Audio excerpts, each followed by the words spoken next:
প্রথমত হচ্ছে যে আপনি যেটা বললেন বগুড়ার দুপচাচিয়ার যে বিষয়টি, সেখানে মূলত এই ছেলের দেওয়া জবানবন্দি অনুযায়ী কিন্তু আমরা কাজ করেছি এবং তার স্পষ্ট জবানবন্দি ভিডিও ফুটেজ সহ আমাদের কাছে আছে। তিনি যখন কথা বলছিলেন এবং তিনি যখন এই জবানবন্দি দিচ্ছিলেন আমাদের কাছে, তার পাশের রুমে তার আত্মীয় স্বজন ছিল। ইভেন তাকে যখন আমাদের ক্যাম্পেও নিয়ে আসা হয় তখনও তার আত্মীয় স্বজন আমাদের সাথে, আমাদের টিমের সাথে আমাদের ক্যাম্পে আসে।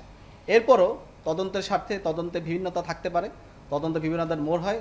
তদন্তকালীন সময় যদি আমাদের কোনো সহায়তা দরকার হয় আমরা অবশ্যই সহায়তা করব। এছাড়াও যেটা বললেন যে আমাদের র্যাবের কোনো সদস্যের জন্য যদি কোনো ধরনের অভিযোগ বা কোনো ধরনের গাফিলতি পাওয়া যায় আমরা অবশ্যই তার ব্যবস্থা নিব এবং আমরা তদন্ত সাপেক্ষে সে ধরনের ব্যবস্থা নেব। আমাদের কাছে যদি অভিযোগ আসে আমরা অবশ্যই এটাকে খতিয়ে দেখব।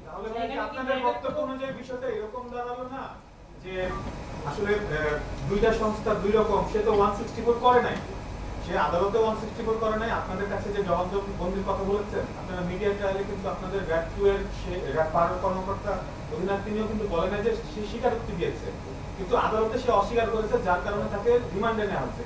তাহলে কি বিষয়টা এমন হলো না যে এখনো এই হত্যাকাণ্ড নিয়ে পুরো বিষয়টা ধোঁয়াশায় রয়ে গেল? আপনার মনে হয় স্বীকারোক্তি কিন্তু অনেক ধরনের আছে, নিজে স্বীকারোক্তি দিতে পারেন, ম্যাজিস্ট্রেটের সামনেও দেওয়া যেতে পারে এবং এই স্বীকারোক্তি দেওয়া মানেই যে তিনি স্বীকার করে ফেললেন, ঘটনা প্রমাণ হয়ে গেলে এটা কিন্তু না। এটি তিনি যেখানেই স্বীকারোক্তি দেন না কেন পরবর্তীতে কিন্তু সেই যে জবানবন্দি বা স্বীকারোক্তি দিয়েছেন তিনি কিন্তু যে কোনো সময় সেটা পরিবর্তন করতে পারেন। এটা তার অধিকার, তার আইনগত অধিকার এটা। সে কিন্তু যে কোনো সময় এটি পরিবর্তন করতে পারে। অবশ্যই আইনগত স্বীকারোক্তি আমি যখন দিয়েছি এরপরে যদি আমি এটাকে পরিবর্তন করতে চাই এটা আমার আইনগত অধিকার, আমি যে কোনো সময় এটা পরিবর্তন করতে পারবো। কিছু হোক বা যাই হোক আইনগত, আমরা এখানে আইন নিয়ে এখন করবো না, আমাদের স্টেটমেন্ট আমরা দিই, আইনের অনেক বিজ্ঞ লোক আছেন। আমি যেটা বলতে চাচ্ছি, কেউ যদি কখনো কোনো স্বীকারোক্তি দেয় সে পরবর্তীতে এটাকে পরিমার্জন করতে পারবেন, এটা তার আইনগত অধিকার। সে তখন বলতে পারে আপনার 164-এর যে সিস্টেম এটাও জানবেন, 161-এর যে সিস্টেম এটাও আপনারা জানবেন।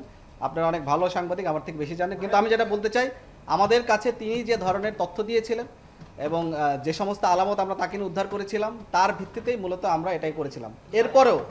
এরপরেও আমাদের যদি কোনো গাফিলতি থাকে এটি একটা তদন্তাধীন বিষয়, উভয় সংস্থায় তদন্ত করছে। আমরা পুলিশের সাথে সহায়তা করব, পুলিশ আমাদেরকেও যদি তাদের দরকার হয় আমাদের সাথে যোগাযোগ করতে পারে। কিন্তু তদন্তে যদি আমাদের কোনো গাফিলতি হয় এবং এই গাফিলতিতে যেই এটার দায় হবে তাদের বিরুদ্ধে আমরা ব্যবস্থা নেব।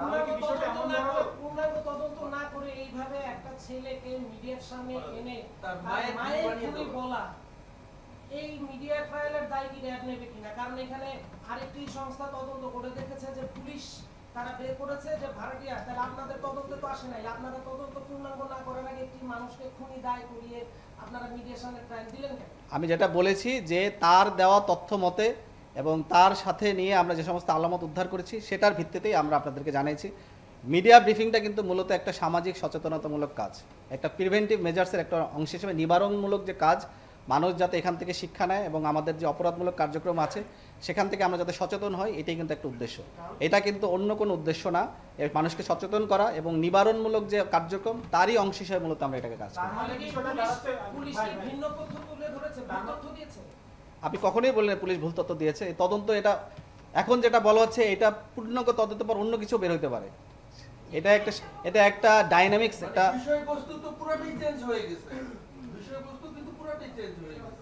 আমি আপনাদেরকে স্পষ্ট করে বলতে চাই, র্যাবের এই তদন্তে যদি কোনো গাফিলতি থাকে এবং কোনো ধরনের যদি আমাদের তথ্যগত বা প্রক্রিয়াগত কোনো ধরনের ভুল থাকে এবং এই প্রক্রিয়ার সাথে যদি কেউ দায়ী হয় তার বিরুদ্ধে যথাযথ ব্যবস্থা গ্রহণ করা হবে। এটাই হচ্ছে আমাদের অবস্থা।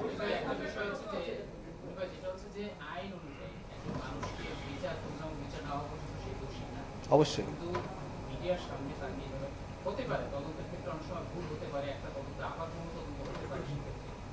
তার আগে তার যে সামাজিক অবস্থা, তার যে একটা ছেলের মা মারা গিয়েছে, তার যে মানসিক অবস্থা তখন সেই মুহূর্তে তাকে আবার মায়ের হত্যাকারী করা, আমরা এখনো জানি না সে আসলে হত্যাকারী কিনা বা হত্যার সাথে সংশ্লিষ্ট কিনা। কিন্তু তার আগে যেটা হয়ে গেল, যদি সে নাই জড়িত থাকে তাহলে তাকে এক ধরনের আসলে ট্রায়াল করা হয়ে গেল। তো এইটাকে আসলে কিভাবে আপনারা ট্রিটমেন্ট করবেন? সেটাই আমি বললাম যে তার দেওয়া তথ্য মতে, যেটা আমাদের কাছে এভিডেন্স আছে, তার দেওয়া তথ্য মতেই কিন্তু আমরা বিষয়গুলো আপনাদের সামনে তুলে ধরেছি।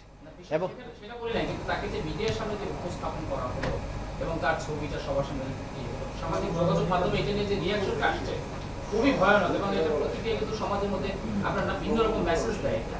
তো সেই জায়গাটা আসলে আপনাদের মানে ভবিষ্যতে এই ধরনের জায়গাটা আপনার ভবিষ্যতের জায়গা আমি বললাম যে আমরা তার দেওয়া তথ্য মতে সেই ছেলেকে যাকে আমরা গ্রেফতার করেছিলাম তার দেওয়া ভাষ্য মতে সে যতটুকু বলেছে ততটুকুই আমরা আপনাদের সামনে উপস্থাপন করেছি। সেটা পরবর্তীতে